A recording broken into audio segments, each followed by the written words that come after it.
আসসালামু আলাইকুম। সবাইকে শুভেচ্ছা জানাচ্ছি। মাসুম মাহবুব দেখছেন আপনার ইউটিউব চ্যানেল এবং মাসুম মাহবুব ফেসবুক পেজ। পৃথিবীর যে প্রান্ত থেকে যারা দেখছেন সবার জন্য শুভকামনা, ভালোবাসা।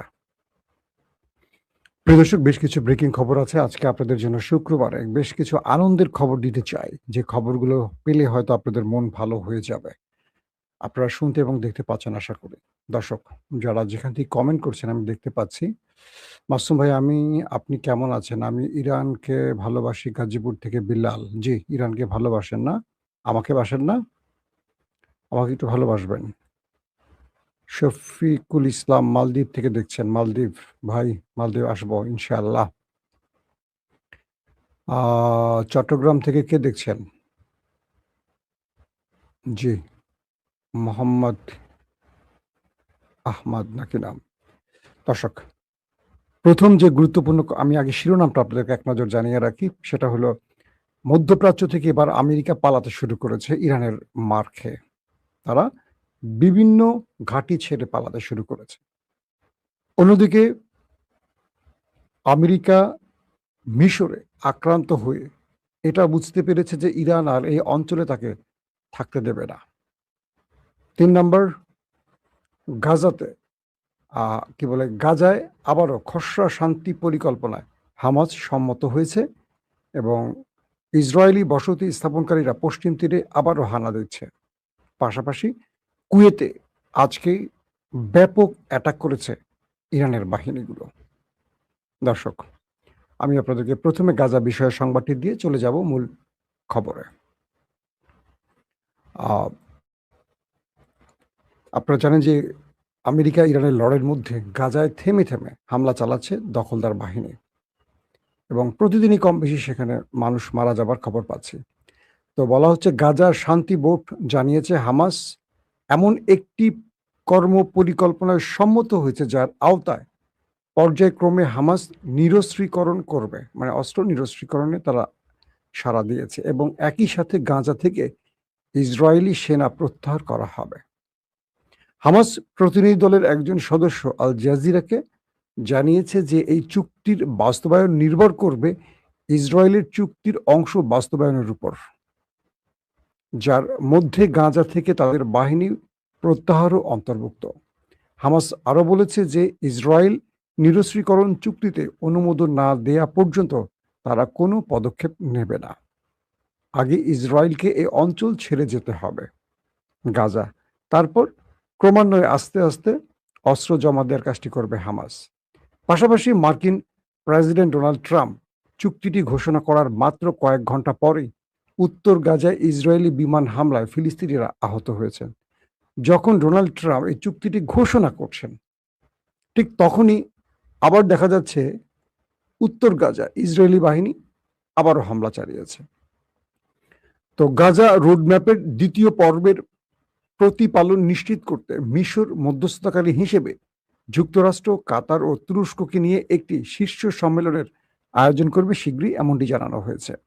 পাশাপাশি নাবলুস ও পার্শ্ববর্তী গ্রামগুলোতে ইসরায়েলি বাহিনী এবং বসতি স্থাপনকারীদের হামলায় অন্তত আরও ১১ জন ফিলিস্তিনি আহত হয়েছেন এবং হেব্রন ও রামাল্লার কাছেও হামলার খবর পাওয়া গেছে। যখন চুক্তি নিয়ে আলোচনা বা চুক্তি হচ্ছে, তখন ওরা থেমে থাকছে না, ওরা একের পর এক আক্রমণ করছে। দর্শক, পাশাপাশি সবচেয়ে বড় গুরুত্বপূর্ণ খবরটি আগে দিয়ে নেই, তারপর আমরা বিশ্লেষণে যাব। আহ ইরানের জনসংযোগ দপ্তর জানিয়েছে আইআরজিসির যে অপারেশন তারা যে নাসার তার পরের যেই ফেজটা শুরু হয়েছে ২৭তম পর্যায়ে, এবং তারা মার্কিন যুক্তরাষ্ট্রের যে কুয়েতে অবস্থিত ঘাঁটি সেখানে ব্যাপক অ্যাটাক করেছে এবং বলা হচ্ছে আহমদ আল জাবের বিমান ঘাঁটিতে টহলরত ড্রোনগুলো বিমান আশ্রয় কেন্দ্র, স্যাটেলাইট সংযোগ ব্যবস্থা এবং সরঞ্জাম সংরক্ষণকারগুলোকে লক্ষ্যবস্তু বানিয়েছে ইরানের মিসাইল এবং ড্রোন। এবং এই স্থাপনাটি মার্কিন বিমান ও নজরদারি কার্যক্রমের একটি প্রধান কেন্দ্র এবং মার্কিন বাহিনীর রসদ সরবরাহের জন্য এটি গুরুত্বপূর্ণ কেন্দ্র হিসাবে বলা হয়েছে। অর্থাৎ তারা বলছে যে ইরানের সেনাবাহিনী কুয়েতে মার্কিন আল জাবের বিমান ঘাঁটিতে হামলা করে সেখানে মার্কিন যতগুলো সমরাষ্ট্রের অবস্থান ছিল সবগুলোকে টার্গেট করে ধ্বংস করে অ্যাটাক করে ধ্বংস করেছে। ইসলামাবাদ সমঝোতা স্মারকের শর্ত লঙ্ঘনের জেরে জুলাই মাসের শুরু থেকে যুক্তরাষ্ট্র ইরানের দক্ষিণাঞ্চলীয় প্রদেশগুলোতে ব্যাপক অ্যাটাক করে। ইরান পাল্টা অপারেশন নাসর টুর টু নামে তারা আবারও অপারেশন শুরু করে এবং বলা হচ্ছে মার্কিন যে ঘাঁটিগুলো রয়েছে মধ্যপ্রাচ্যে তাদেরকে লক্ষ্য করে অ্যাটাকগুলো করা হয়। সেনাবাহিনী কেসমে বেসামরিক বাড়িঘরের মার্কিন হামলার তীব্র নিন্দা জানিয়েছে। পাশাপাশি তারা বলছে যে কুয়েতে আমেরিকার যেই ঘাঁটিগুলো ছিল সেখানে তারা দেখছিল যে আমেরিকা নতুন করে ইরানের বিরুদ্ধে যুদ্ধের জন্য আরো কিছু সমরাস্ত্র প্রস্তুত করেছে। ইরান আক্রমণ চালিয়ে সেগুলো ধ্বংস করে দিয়েছে। এবং ইন্টারেস্টিং ব্যাপার হলো যে কুয়েতের সবচেয়ে বেশি আক্রান্ত হয়েছে ইরান দ্বারা। তাদের পানি শোধনাগার, বিদ্যুৎ কেন্দ্র, তাদের মার্কিন ঘাঁটি সবগুলোকে উড়িয়ে দিয়েছে ইরান।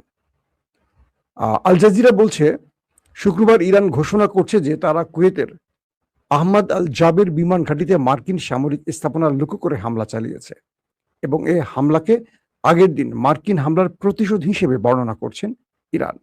গত 24 ঘন্টা ইরানের বিরুদ্ধে মার্কিন ইসরায়েলি যুদ্ধের সর্বশেষ ঘটনাবলীর একটি সংক্ষিপ্ত রূপ এটুকু জানা গেছে যে আমেরিকা এবং ইসরায়েল ইরানের কাছে এই লড়াইতে আবারও পরাজিত হয়েছে।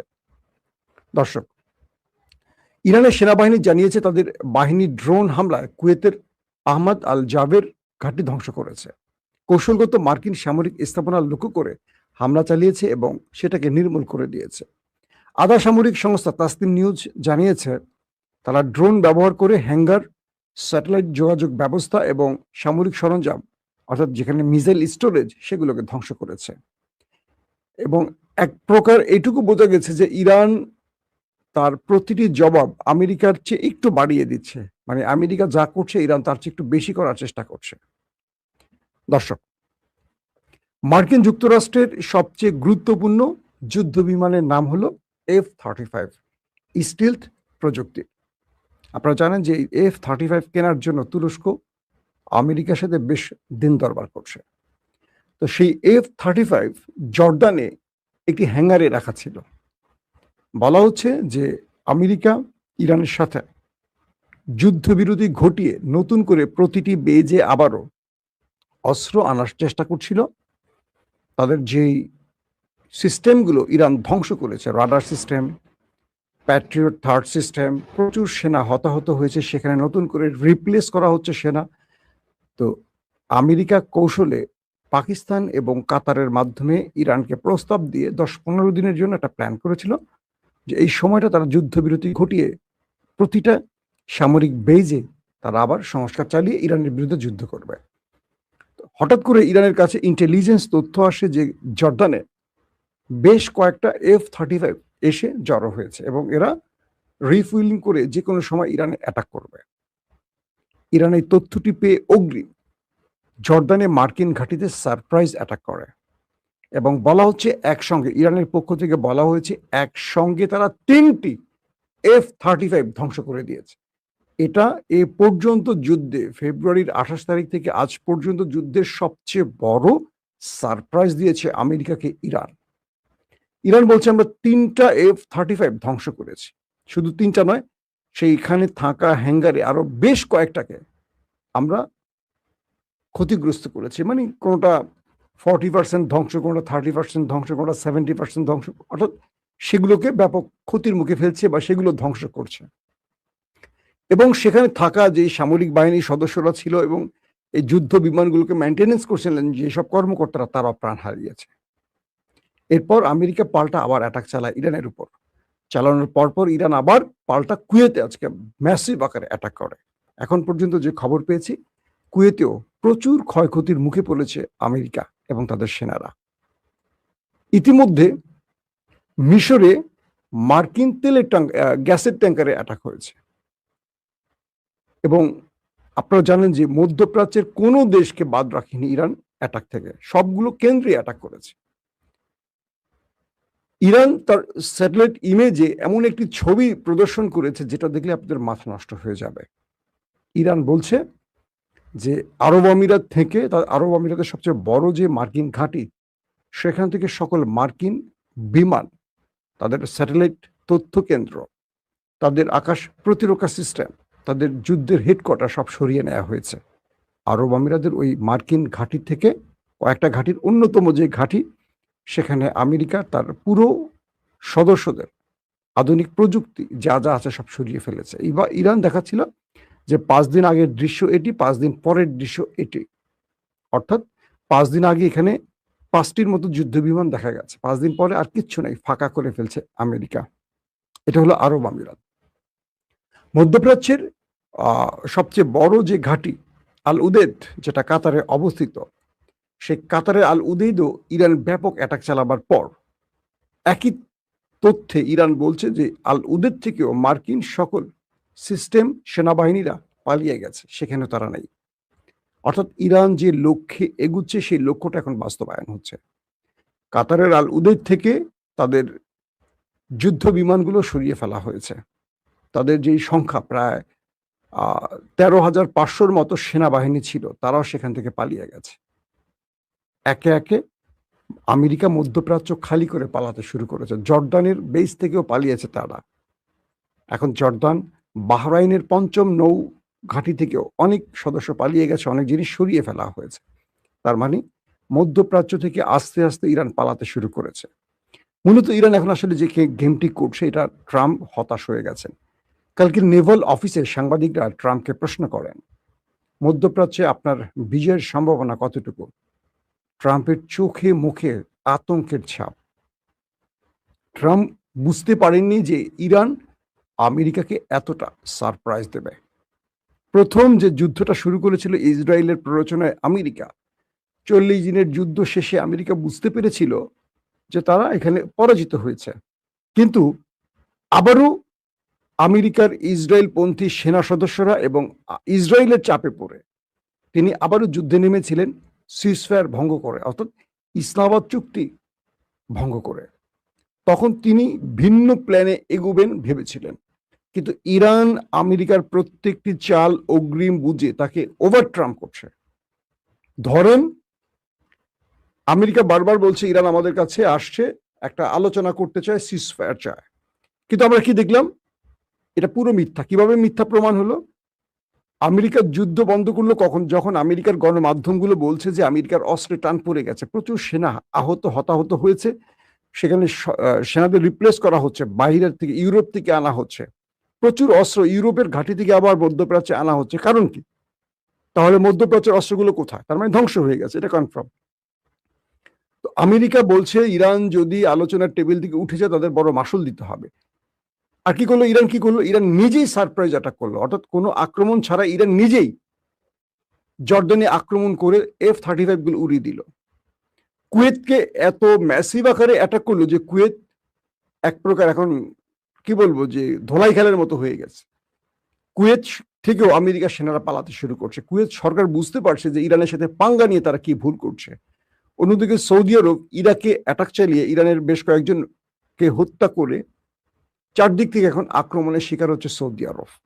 এখন সৌদি আরবও বুঝতে পারছে ইরান গালফ কান্ট্রিকে পিটিয়ে সোজা করে ফেলছে। পাশাপাশি গালফে থাকা আমেরিকানরা এখন চোখে সর্ষের ফুল দেখছে, কারণ আমেরিকা এখন কোনোভাবেই ইরানকে সাহায্য করতে পারছে না, থামাতে পারছে না। ইরান আর আমেরিকার কথা শুনছে না, এখন তারা তাদের টার্গেট পাচ্ছে, অ্যাটাক করছে।